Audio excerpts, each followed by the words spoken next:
Alexandre Brunet. Bonjour Alexandre. Bonjour Cédric. Bon, la dernière fois, bonjour Marie. Pour construire sa retraite.com, la dernière fois que vous étiez venu nous voir, on avait pris l'escalier pour descendre à la cave et vous nous aviez présenté et fait découvrir les souplex. Exactement. Aujourd'hui, on parle de l'investissement dans les murs de boutique. De quoi il s'agit exactement ? Écoutez, les murs de boutique, c'est être, quand on est investisseur, propriétaire de murs de boutique, d'agences, de restaurants, d'hôtels et pourquoi pas même d'entrepôts. Alors, on est propriétaire des murs, mais pas propriétaire des fonds de commerce. Alors, vous pensez vraiment qu'un particulier peut accéder à... Bien sûr. Alors, il est vrai que les grandes surfaces sont majoritairement détenues par des foncières qui peuvent gérer des SCPI, par exemple. Pas s'acheter. On en parle bien ici souvent. Cela dit, pour les moyennes et petites surfaces, c'est tout à fait accessible à des particuliers. Et d'ailleurs, c'est très intéressant puisqu'il y a moins de concurrents investisseurs sur ce créneau. Il faut rappeler également aux éditeurs et téléspectateurs que la rentabilité brute de l'investissement dans des murs de boutique est plus intéressante que l'investissement dans des murs d'habitation classiques nus. Par exemple, en province, c'est du 10% de rentabilité brute que l'on peut obtenir. Et puis aussi, il y a la stabilité apportée par le bail commercial 369 qui assure une stabilité locative si tant est que l'on ait bien choisi le locataire, bien évidemment. C'est toujours ça le problème.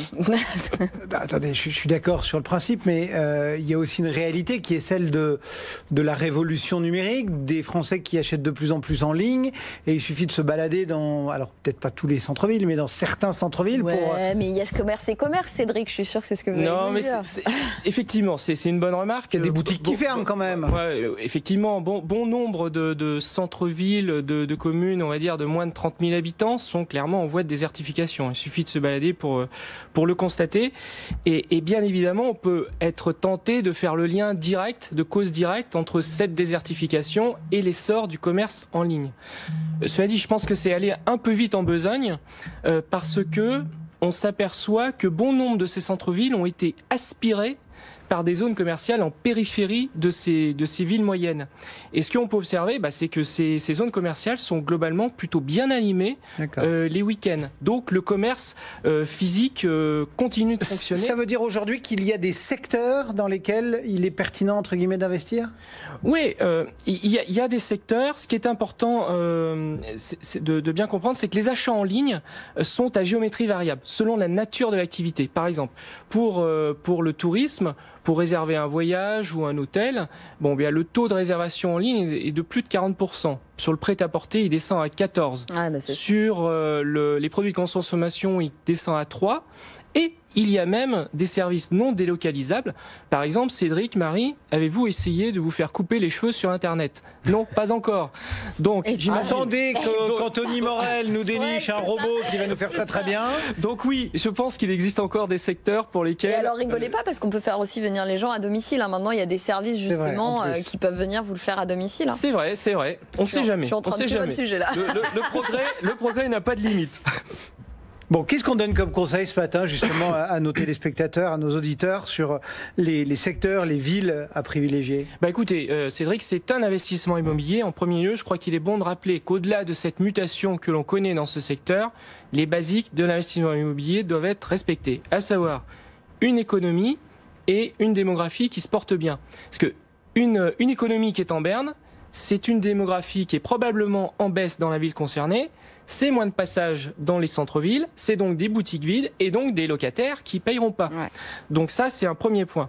Ensuite, dans l'immobilier commercial, on a le PROCOS, qui est le PROCOS, P-R-O-C-O-S, qui est la Fédération représentative des commerces spécialisés, qui représente 300 enseignes et 60 000 points de vente en France, qui nous donne quelques éléments intéressants. Alors, c'est pas l'ensemble des commerces, notamment les commerces indépendants, mais c'est un bon thermomètre sur la santé du secteur.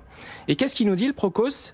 Il nous dit que dans les rapports régulièrement produits, plus la taille de la ville est importante, et bien plus le taux de vacances locatives au niveau de l'immobilier commercial sera faible.